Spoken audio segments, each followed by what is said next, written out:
శాంతి కరువైన మణిపూర్ గడ్డపై మరోసారి నెత్తురు పారింది. ఆకాశం నుంచి నిప్పుల వర్షంలా దూసుకొచ్చిన రాకెట్ అమాయక పసి ప్రాణాలను బలి తీసుకుంది. కంటి పాపల్లా కాపాడుకోవాల్సిన చిన్నారులు అంతు చిక్కని హింసకు ఆహుతైపోవడం యావత్ దేశాన్ని కలిచివేస్తోంది. సరిహద్దుల్లో కాపలా కాసే సైనికుడి ఇల్లే లక్ష్యంగా జరిగిన ఈ దాడి రాష్ట్రంలో మళ్లీ అల్లర్ల చిచ్చును రగిల్చింది. ఈ దారుణ ఘటనతో మణిపూర్ ఒక్కసారిగా ఉలిక్కిపడింది. మణిపూర్ రాష్ట్రంలోని బిష్ణుపూర్ జిల్లాలో తెల్లవారుజామున ఒక భయానక ఘటన చోటు చేసుకుంది. మొయిరాంగ్ గ్రామంలోని ట్రింగ్లాబీ అవాంగ్ లేకై ప్రాంతంలో అందరూ గాఢ నిద్రలో ఉన్న సమయంలో సమీపంలోని కొండ ప్రాంతం నుంచి ఒక రాకెట్ దూసుకొచ్చింది. ఈ రాకెట్ నేరుగా సరిహద్దు భద్రతా దళ బీఎస్ఎఫ్ అధికారి నివాసాన్ని ఢీకొట్టింది. ఆ సమయంలో ఇంట్లో ఉన్న ఆయన భార్య, ఇద్దరు పసిపిల్లలు ఈ పేలుడు ధాటికి తీవ్రంగా గాయపడ్డారు.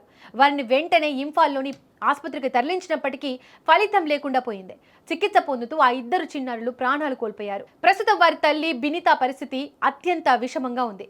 ఈ వార్త దావనంలా వ్యాపించడంతో మణిపూర్లో ఆగ్రహ ఆవేశాలు మిన్నంటాయి.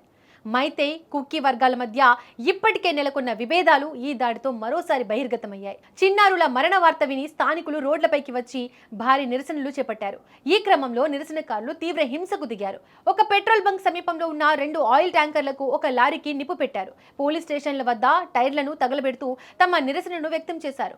ఒక తాత్కాలిక పోలీస్ అవుట్ పోస్ట్ ను కూడా ధ్వంసం చేశారు.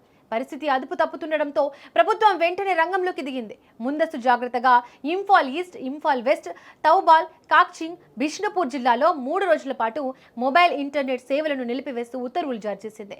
సోషల్ మీడియా ద్వారా పుకార్లు వ్యాపించి హింస మరింత పెరగకుండా ఉండడానికే ఈ నిర్ణయం తీసుకున్నట్లు అధికారులు తెలిపారు.